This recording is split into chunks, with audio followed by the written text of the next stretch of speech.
오순절 날이 이미 이름에 그들이 다 같이 한 곳에 모였더니 호련히 하늘로부터 급하고 강한 바람 같은 소리가 있어 그들이 앉은 온 집에 가득하며 마치 불의 혀처럼 갈라지는 것들이 그들에게 보여 각 사람 위에 하나씩 임하여 있더니 그들이 다 성령의 충만함을 받고 성령이 말하게 하심을 따라 다른 언어들로 말하기를 시작하니라. 그때에 경건한 유대인들이 천하 각국으로부터 와서 예루살렘에 머물러 있더니 이 소리가 나매 큰 무리가 모여 각각 자기의 방언으로 제자들이 말하는 것을 듣고 소동하여 다 놀라 신기하게 여겨 이르되 보라, 이 말하는 사람들이 다 갈릴리 사람이 아니냐. 우리가 우리 각 사람이 난 곳 방언으로 듣게 되는 것이 어찌 됨이냐. 우리는 바데인과 메데인과 엘람인과 또 메소보다미아, 유대와 갑바도기아, 본도와 아시아, 부르기아와 밤빌리아, 애굽과 및 구레네에 가까운 리비아 여러 지방에 사는 사람들과 로마로부터 온 나그네 곧 유대인과 유대교에 들어온 사람들과 그레데인과 아라비아인들이라. 우리가 다 우리의 각 언어로 하나님의 큰 일을 말함을 듣는도다 하고 다 놀라며 당황하여 서로 이르되 어찌 된 일이냐 하며 또 어떤 이들은 조롱하여 이르되 그들이 세술에 취하였다 하더라. 아멘. 듣고 보고 말하게 하소서라는 제목으로 함께 하나님 말씀 나누도록 하겠습니다. 사도행전 1장 3절에서 예수님은 부활하신 후에 이 땅에서 40일간 제자들과 함께 지내시면서 하나님 나라에 대해서 말씀하셨습니다. 그리고 이렇게 명령하십니다. 4절과 5절에 너희는 예루살렘을 떠나지 말고 내가 전에 일러준 아버지의 약속을 기다려라. 요한은 물로 세례를 베풀었지만 오래지 않아 너희는 성령으로 세례를 받게 될 것이다 라고 말씀하십니다. 그리고 이어서 이렇게 약속하십니다. 8절에 성령이 너희에게 오시면 너희는 힘을 받아 예루살렘과 온 유다와 사마리아뿐만 아니라 땅 끝에 이르기까지 어디에서나 나의 증인이 될 것이다 라고 약속하십니다. 예수님의 제자들을 포함한 약 120여 명의 무리들이 예수님께서 말씀하신 대로 마음을 같이하여 기도에 힘씁니다. 그리고 10일이 지난 오순절에 그들에게 성령이 임하셨습니다. 급하고 강한 바람 같은 소리가 온 집에 가득했습니다. 불의 혀처럼 갈라지는 것들이 보였고 각 사람 위에 하나씩 임한 것이 보였습니다. 모인 무리들의 듣는 것과 보는 것, 청각과 시각을 사로잡은 것입니다. 그리고 그들은 성령의 충만함을 받았습니다. 이 말씀의 묘사대로 한다면 성령 충만은 우리가 듣는 것과 보는 것이 완전히 하나님께 사로잡히는 것을 의미합니다. 하나님께서 말씀하시는 것을 듣고 우리의 귀가 사로잡히고 하나님께서 행하시는 것을 보고 우리의 눈이 사로잡히는 것입니다. 마치 우리가 아름다운 자연 경관을 보고 우리의 눈과 귀가 사로잡히는 것처럼 마치 압도적인 영상과 음악을 갖추고 있는 극장에서 한 편의 공연이나 영화를 보는 것처럼 우리의 모든 감각이 그 대상에 몰입하여 압도당하고 경이로움에 사로잡히는 것처럼 성령 충만은 하나님께 우리의 기쁨과 즐거움과 흥분과 감격이 온전히 사로잡히는 것입니다. 예수님은 분명히 무리들이 성령으로 세례를 받을 것이라고 말씀하셨습니다. 여기서 세례는 물에 완전히 들어갔다가 나오는 것을 의미하죠. 이 세례를 통해서 우리의 옛 자아가 죽고 우리 안에 그리스도가 사심으로 말미암아 우리는 새로운 피조물이 됩니다. 내가 주인 되었던 인생에서 예수 그리스도께서 나의 왕이 되시고 나의 주인이 되시는 인생으로 다시 태어났음을 고백하게 됩니다. 같은 맥락에서 성령으로 세례를 받는다는 것은 하나님이 아닌 다른 것들에 사로잡혀 있었던 나의 감각들, 내가 듣는 것과 내가 보는 것, 그리고 나의 생각과 마음이 이제는 하나님께만 온전히 사로잡혀서 느끼고 생각하고 듣고 보고 하는 그런 상태가 되는 것입니다. 우리에게 이와 같은 성령 충만의 은혜가 있기를 소망합니다. 우리의 기쁨과 즐거움과 흥분과 감격으로 온전히 하나님께 사로잡힌 인생이 되기를 소망합니다. 그렇다면 이 성령 충만함의 결과는 무엇인가요? 우리가 듣고 보는 것에 모든 것에 사로잡혀서 그 이후에 나타나는, 그 이후에 맺어지게 되는 성령 충만함의 결과는 무엇일까요? 오늘 본문 4절의 말씀을 보면 그들이 다 성령의 충만함을 받고 성령이 말하게 하심을 따라 다른 언어들로 말하기를 시작하니라 라고 말씀합니다. 성령의 충만함을 받아서 온전히 하나님께 사로잡힌 무리들은 성령의 말하게 하심을 따라서 다른 언어들로 말하기 시작했습니다. 그러면 하나님께 사로잡힌 인생이라는 것은 갑자기 어느 날 기적적으로 외국어 능력이 생긴다는 말일까요? 우리가 이민 생활을 하는 이민자들, 유학생들에게는 너무나도 좋은 능력이겠죠. 그런데 그렇지 않다는 것입니다. 무리들이 다른 언어들로 말하기 시작한 장소에는 세계 각국으로부터 예루살렘으로 와서 머물고 있었던 유대인들이 있었습니다. 그런데 그들은 각각 자기들이 나고 자란 지방의 그 언어로 말하고 있는 갈릴리 출신 사람들을 보게 된 것입니다. 9절과 11절에 기술된 여러 가지 지명들은 그 당시 유대인들이 여러 가지 다양한 이유로 흩어져서 정착해서 살고 있었던 지역들입니다. 유대인들에게 있어서는 모든 세계, 전 세계에 해당하는 것이죠. 그런데 한 번도 그곳에 가본 적도 없는 사람들의 입을 통해서 너무나도 명확하게 자신들이 살고 있는 지방의 언어들을 말하고 언어들로 무언가를 전하는 그런 모습을 듣고 보게 된 것입니다. 여기서 우리는 오순절에 성령께서 임하신 것이 누구를 위한 것인지를 알 수 있습니다. 성령 하나님은 12제자를 포함한 120명의 무리들만을 위해서 임하신 것이 아니라는 것입니다. 이 말은 성령께서 유대인들만을 위해서 오신 것이 아니라는 것입니다. 이 12라는 숫자는 12제자와 120명에서 12라는 숫자는 이스라엘의 12지파를 상징하는 숫자입니다.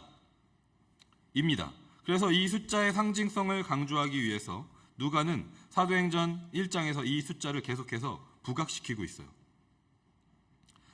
그런데 성령께서 임하신 것은 먼저는 유대인들을 위한 것이 맞지만 단지 유대인들만을 위한 것이 아니라는 것을 120명의 무리들에게 세계 각국의 언어로 말하게 하심으로써 나타내고 계신 것입니다.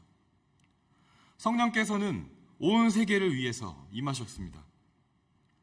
다른 말로 하면 이미 크리스천이 되어서 하나님 나라의 백성이 된 사람들만을 위해서 성령님께서 우리와 함께 계시는 것이 아니라 아직 하나님 나라에 속하지 않은 사람들을 위해서도 성령님께서 우리와 함께 계신다는 것입니다.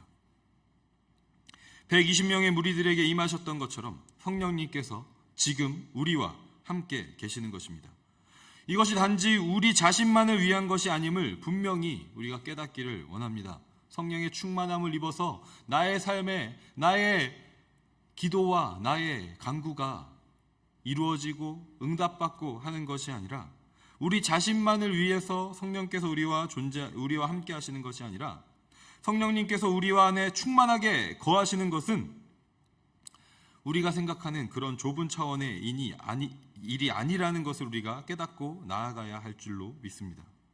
성령님께서 무리들에게 각각 다른 지방의 언어로 말하게 하신 내용들이 무엇인지를 우리가 확인하면 우리의 이 깨달음이 분명하다라는 것을, 성령님께서 이 땅 가운데 오시고 우리 가운데 오신 것이 우리 자신만을 위한 것이 아니라는 것을 더 명확하게 알 수가 있습니다.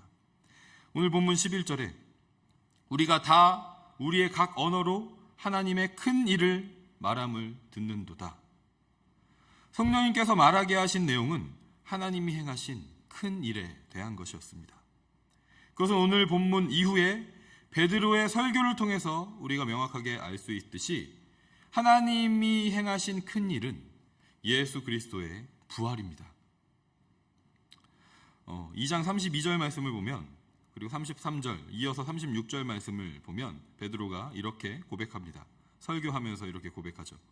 이 예수를 하나님이 살리신지라 우리가 다 이 일의 증인이로다. 하나님이 오른손으로 예수를 높이심에 그가 약속하신 성령을 아버지께 받아서 너희가 보고 듣는 이것을 부어주셨느니라. 36절에 그런즉 이스라엘 온 집은 확실히 알지니 너희가 십자가에 못 박은 예수를 하나님이 주와 그리스도가 되게 하셨느니라. 아멘. 하나님께서 행하신 가장 큰 일은 예수님을 다시 살리신 것입니다.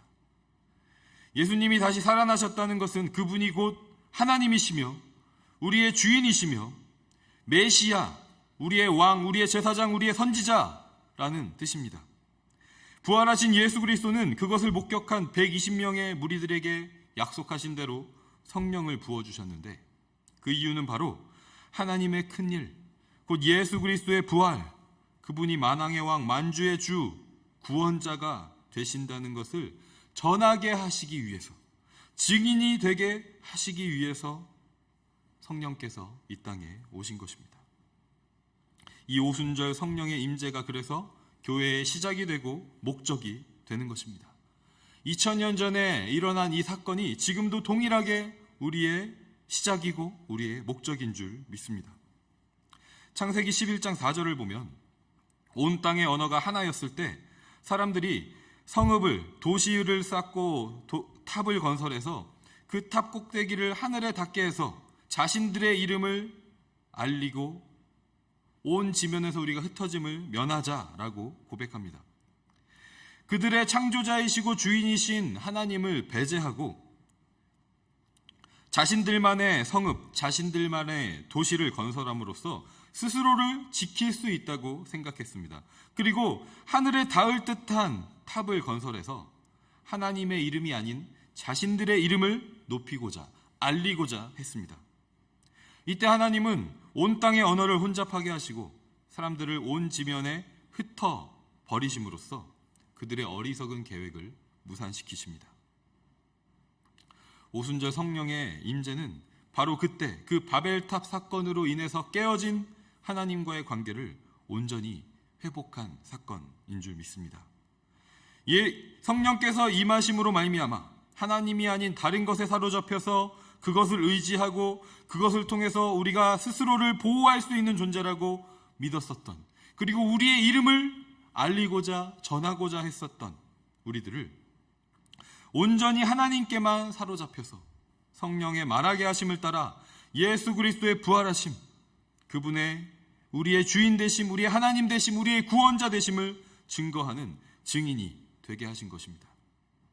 하나님이 우리의 창조자시고 우리가 그분의 피조물이 된다는 것, 하나님의 우리의 왕이시고 우리가 그분의 백성이라는 것, 하나님이 우리의 아버지가 되시고 우리가 그분의 자녀라는 것, 다른 말로 하면 예수 그리스도가 우리의 주인이시고 우리가 그분의 종이라는 것, 예수 그리스도가 우리의 스승이시고 우리가 그분의 제자라는 것, 성령을 통해서 온전히 이것을 믿고 깨닫고 증거하게 하신 것입니다.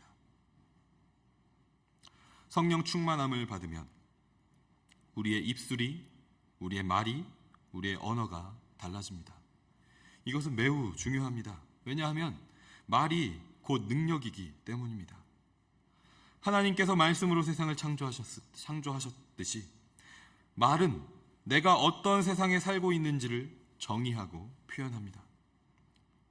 우리가 성령의 충만함을 받아서 하나님의 큰 일을 말함으로써 비록 우리가 이 땅 가운데 공중권세 잡은 자 사탄의 지배 가운데 있는 이 땅에 발붙이고 살아가고 있지만 우리가 그 다스림 안에, 그 지배 아래 있지 않다는 것을 우리의 말을 통해서 증명하고 나타내게 되는 것입니다. 우리가 하나님 나라에 속한 자임을 선포하게 되는 것입니다. 내가 하나님 나라의 자녀임을, 부활하신 예수 그리스도의 제자임을, 그 십자가의 섬김과 희생과 사랑이 유일한 우리가 따를 법이라는 것을 고백하며 이 땅을 살아가게 되는 것입니다. 어떤 이들은 우리의 이 고백을 듣고 조롱합니다. 하나님 나라의 증인이 된다는 것은 완전히 다른 가치관이 지배하는 이 세상에서 조롱거리가 되게 만드는 것일 수 있습니다. 세상은 우리의 그러한 말과 우리의 그러한 고백을 조롱하고 죽음의 위협을 가하기도 합니다. 하지만 우리가 여전히 성령의 충만함을 받아서 하나님 나라의 큰 일을 말하는 증인으로 살아갈 수 있는 것은 우리가 영원한 하나님 나라에 속한 하나님의 백성이라는 것을 기억하고 고백하기 때문인 줄 믿습니다. 이 땅에 썩어 없어질 것, 헛된 것, 이 땅에서만 존재할 수밖에 없는 그러한 것들에 우리가 사로잡혀 있지 않다는 것을 고백할 때 우리는 영원히 하나님 나라의 그 큰 일을 말하는, 그 하나님 나라의 말씀을 듣고 하나님 나라를 보고 하나님 나라의 그 큰 일을 말하는 존재로 이 땅을 살아가게 될 줄로 믿습니다. 우리는 이러한 성령의 충만을 받은 존재들입니다. 우리가 오늘 이 말씀을 기억하면서 우리의 귀가 하나님의 말씀에 귀 기울이기를, 우리의 눈이 이 땅 가운데 역사하시는 그 하나님 나라를 보는 그런 눈이 되기를, 우리의 입이 예수 그리스도의 부활하심, 하나님의 그 큰 일을 말하고 증거하는 입이 되기를, 그러한 복된 삶, 그러한 축복된 삶을 살아가는 우리 에드몬튼 한인장로교회 모든 성도님들, 우리 공동체 되기를 주님의 이름으로 간절히 소망하고 축복합니다.